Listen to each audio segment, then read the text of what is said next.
Hello listeners of Illusion, and welcome to this Temporal Discussion Inter-Season Special. Today, Temporal Discussion proudly presents Sidriss the Confused and the Chamber of Secrets by the Dunshelm players. Desperately seeking expert aid after yet another of her clumsy mishaps with magic, Sidriss the Confused enters the private study of Hordriss the Confuser and discovers that her father has been leading a remarkable double life. In this play, Sidriss the Confused is played by Rosey Collins, and Hordriss the Confuser is played by Jake Collins. The music intro track is Shadows of the Glen, and the outro track is Soft Blend 4, provided by royaltyfreemusic.com, composers anonymous. Sound effects provided by the Free Sound Project and Soundrangers. Production mixed by Martin Odoni, and Harry Potter is unfortunately copyright of J.K. Rowling. Oh, Daddy, thank goodness you're here. I need your help. What ails you, my child? You won't believe what I've done this time. That remains to be seen, my dearest. Pray, tell me of your latest predicament. Well, I was trying to cast a spell on my jewellery box to keep anyone from stealing anything from it, and now it won't open. An admirable achievement on your part, Sidriss. Perhaps there is hope for you yet. Yes, but I can't get it open myself. What's the good of protecting my most personal valuables from thieves if I can't get at them? Oh dear, I can be such a silly sometimes. Yes, my dear.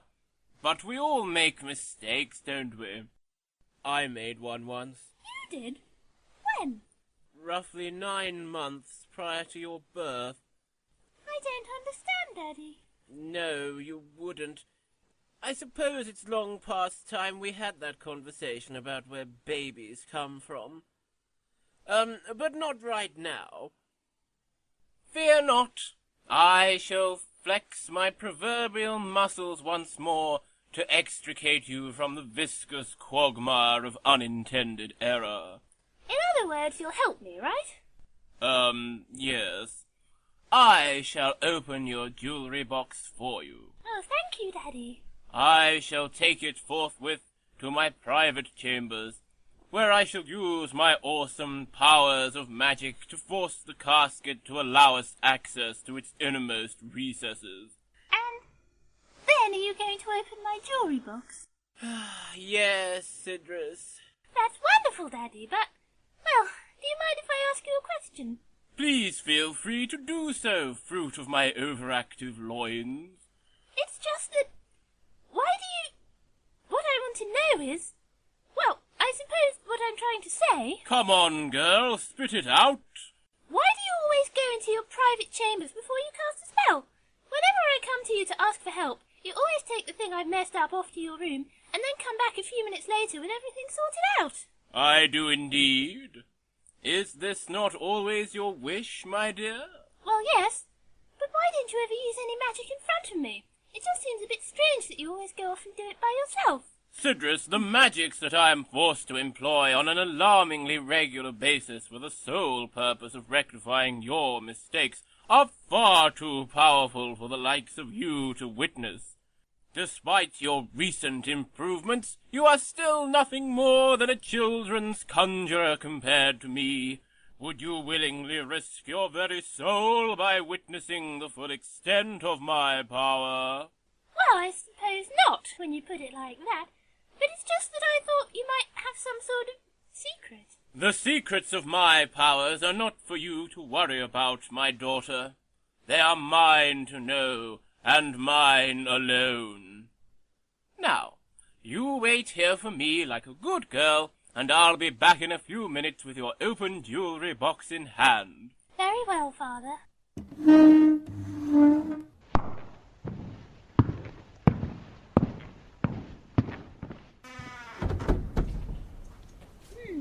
I wonder.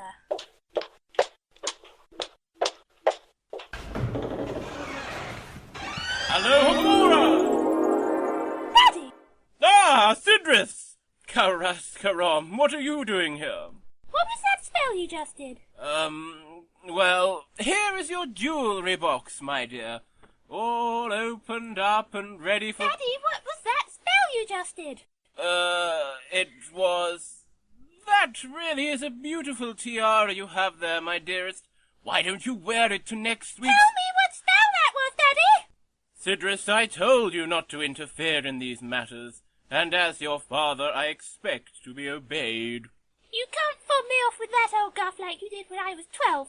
I want to know what that spell was, and I'm not leaving this room until... All right, my dear, don't take on so. It was just a simple unlocking spell. Yes, I know it was. I've read about it. Well, Sidriss, your recent diligence and devotion to your studies is something you should be very... But it's not a real spell. I've read about it in Harry Potter. Yes, well, don't let on, my dear, but it is a real spell, actually. A lot of the spells in Harry Potter are real. Almost all of them, in fact. Really? Did some kind of sorcerer read the books and then find a way to make all those imaginary spells real? No, Sidriss.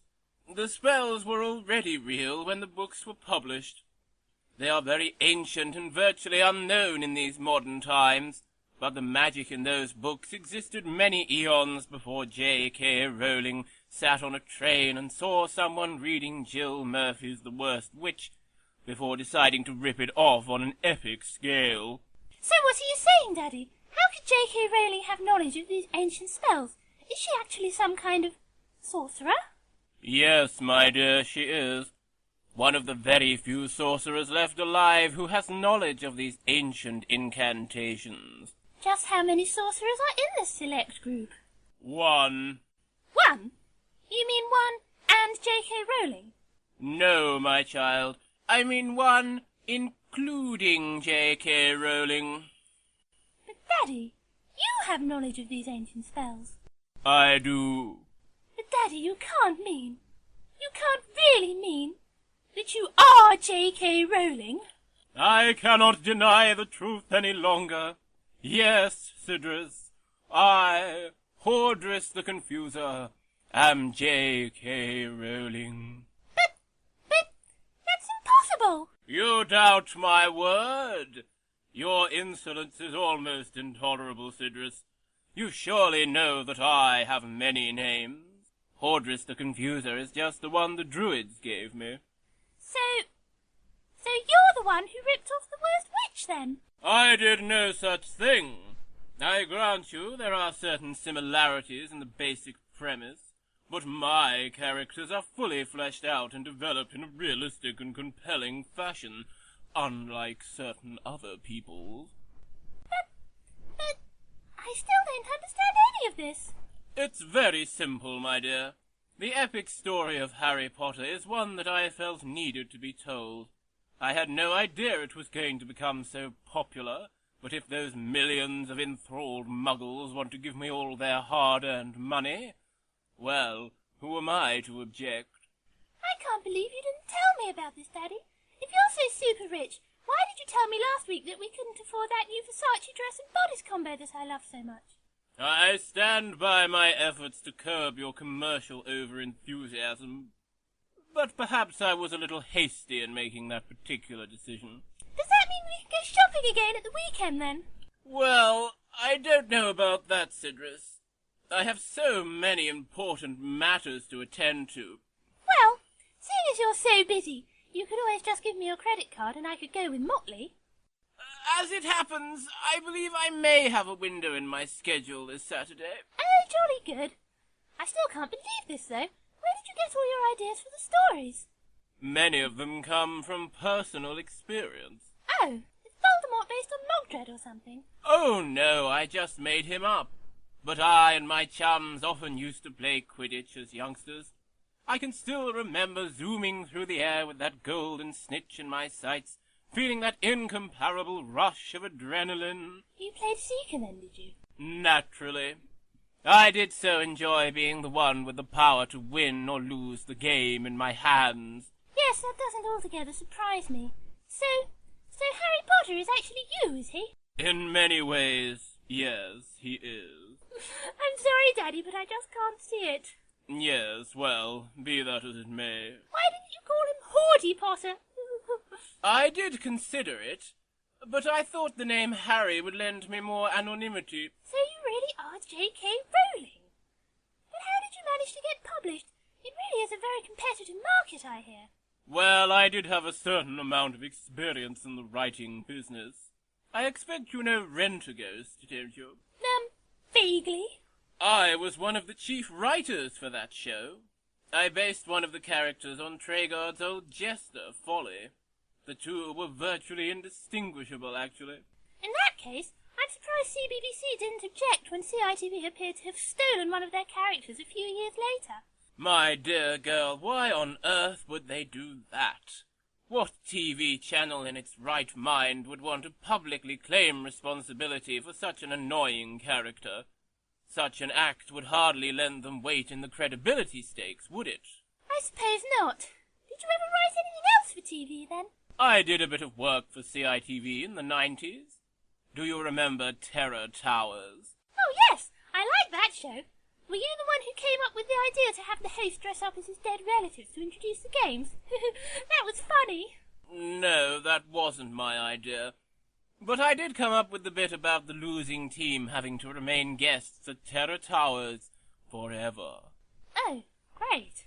A lot of people really enjoyed that line, you know. Yes, I'm sure they did. I did a bit of Fun House, too. That part where the twins go, "We got 1, 2, 3, 4, yeah!"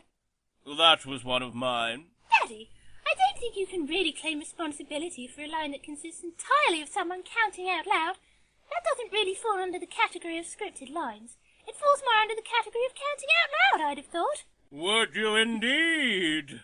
Perhaps you are not so well versed in TV know-how as you appeared to imagine, my hypocritical offspring. 6 weeks it took me to come up with that line, and even then I was asked to do 4 rewrites. Okay, Daddy, I believe you. Please calm down. Remember your blood pressure. And you know that cockcrow they used for the power prize sound? I did that! 7 hours I sat in front of that microphone until I managed to come out with something they were happy with. All right, Daddy, that's really all I need to know. But you haven't heard the best bit yet. Even now, the BBC is on the verge of offering me my own show. It's going to be an early evening chat and human interest sort of setup. I'm thinking of suggesting that it be called The One Show. Well, Daddy, your TV credits certainly are impressive. But let's talk about Harry Potter some more. There's still so much I want to know. Ah, yes, Harry Potter. My crowning glory, my magnum opus. All my other work pales into insignificance in comparison. What further questions are burning inside your oh-so-curious mind, my child? Well, I have several, Father, but I suppose the most pressing one is, do you actually know how to spell hiccup? Of course I do. It's not my fault that my copy editor is an imbecile. I've had to countenance far too much editorial interference throughout my writing career, I don't mind telling you. Bloomsbury keep telling me to up the romance in my stories, but I'm not really comfortable with that particular element of the saga, to be honest with you. I never have guessed. I still can't decide whether Harry should end up with Hermione or Ginny. Oh, Daddy, you can't make Harry and Hermione end up together. Their relationship isn't like that. They're best friends. Are you implying that I do not know the intricacies of my own work? Ron is Harry's best friend. No, Hermione is. She's the one who always sticks by him and supports him and believes him about all the crazy stuff that happens to him. Ron doesn't. Yes, I suppose that's true. You think I should get Harry together with Ginny, then? Well, yes, if that's the only other option. Although I'm not really sure that you've built up their relationship in quite the right way either. I know, I'm terrible at that sort of thing. It seems that you may have an even greater understanding of my work than I do, Sidriss. Perhaps you might see your way clear to helping me out with the last 2 books. Yes, I suppose I might, but I want you to explain something to me first. These ancient spells that you've used for your books seem to be a lot easier to cast than the ones I've been studying. Why didn't you ever tell me about them? You have already answered your own question, my dear. These incantations are so easy to invoke that any sorcerer can master them with very little trouble, even one who is not yet experienced enough to control them. Placing these spells into your young hands would have been tantamount to placing a loaded shotgun in the hands of a curious toddler in the middle of a crowded shopping centre. I suppose I can't blame you for feeling that way, especially after what happened with that colourblind bull I accidentally invoked at the annual general meeting of the Jesters Guild. Yes, quite. But you could teach me the incantations now, couldn't you? You said yourself how much I'd improved recently. Yes, I did say that. Well, I suppose I could give you a crash course in Harry Potter spells in return for your creative input. Excellent! We've got a deal then. Yes, but you must make sure to keep this under your hat, Sidriss. No one must ever know that we are J.K. Rowling. You can trust me, Father. I've a feeling that this is the beginning of a beautiful partnership.